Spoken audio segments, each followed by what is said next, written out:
One question that historians have asked for a long time is why it was Europe that emerged as the dominant power in the world following the 16th century, pressing out from its shorelines to explore the known world and then conquering that world. Why not, for example, China, who several centuries earlier we know had much more advanced naval capacities and could have been at the forefront, really, of world exploration?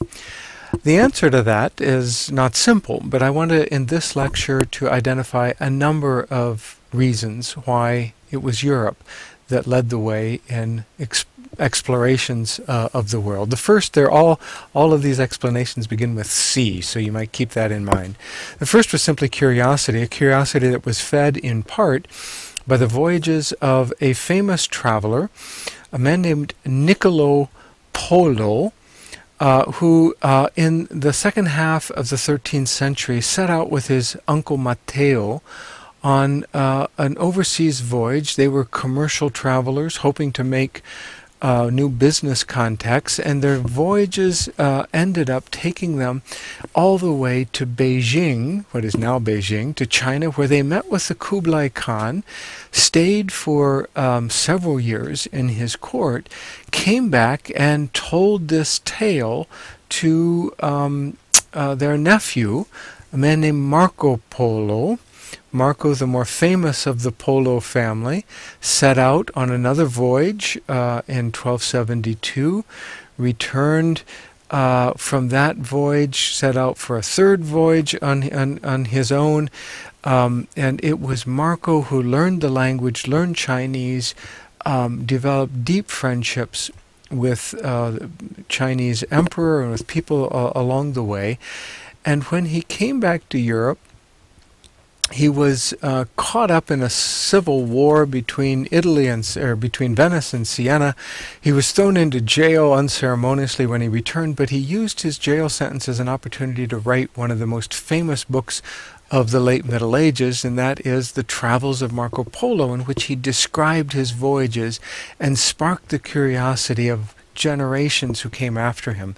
We know, for example, that Christopher Columbus owned the book of Marco Polo and read it thoroughly, annotated it, and dreamed of the day that he could repeat Polo's voyages.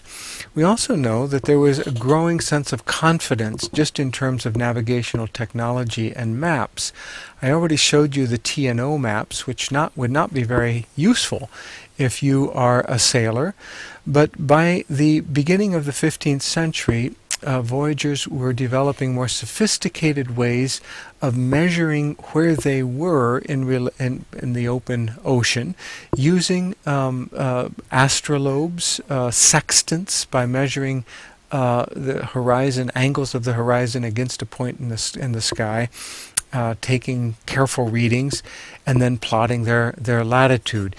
They also began to draw much more detailed maps. These are called Portolani maps. Portugal and Spain were the leaders in these detailed maps. You see now latitude and longitude entering the equation, and with that the precision of the coastlines became much more easy to describe, and then you could sail with much more confidence.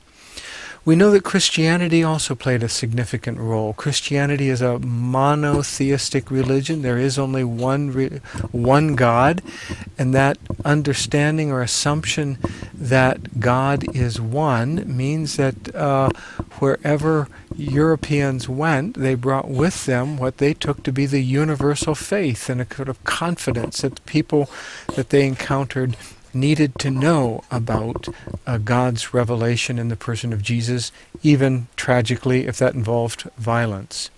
There were also commercial interests at stake.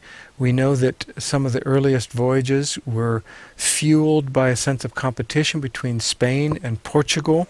There was an awareness that there was lucrative markets in trade, in spice trade, in gold, reports of vast treasures to be had. That led to the expansion. And behind that, the emergence of capitalism and the idea of private profit.